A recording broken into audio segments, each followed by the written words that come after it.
Umaga mga igan, bistado po ang garapalang pangungupit ng 5 empleyado sa pinapasukan nilang convenience store sa Makati. Huli ka ang modo sa mga suspect.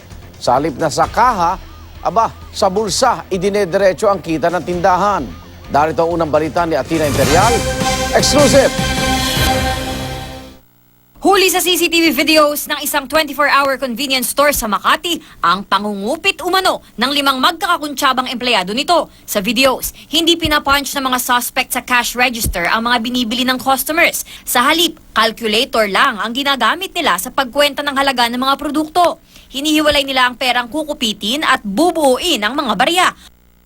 Kung hindi ilalagay sa sariling mga pitaka, ipapasa ang pera sa kakuntsaba, saka kunwaring ilalagay sa vault ang kita. Hinihinalang mahigit 2 buwan nang nagnanakaw ang mga empleyado. Nang nagsagawa ng surprise inventory sa convenience store noong Lunes, dito na umano nataranta ang mga suspect. Yung isa po, direct po nag-resign yung manager po, si Rafael Arca. Through WeChat po. WeChat po.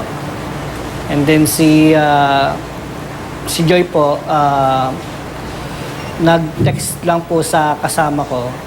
Yung isa po, may trangkaso po daw siya. 2 sa kanila, nagawa pang pumasok ng ilang araw. Pero, Nagpaalam na kakain. And then hindi na po siya bumalik. last, Yung last po, pumasok po ng umaga. Tapos po yung pinipilit po namin na kausapin siya regarding po sa pangyayari. Nagpabiglas po siya. ang iniinalang mastermind, isa sa mga store managers ng convenience store na trainer ng 4 pang sangkot na empleyado. Nasa 870,000 pesos ang ninakaw umano ng mga suspect. Pinaghahanap na ngayon ng otoridad ng mga salarin na kakasuhan ng qualified theft. Para sa unang balita, Athena Imperial reporting.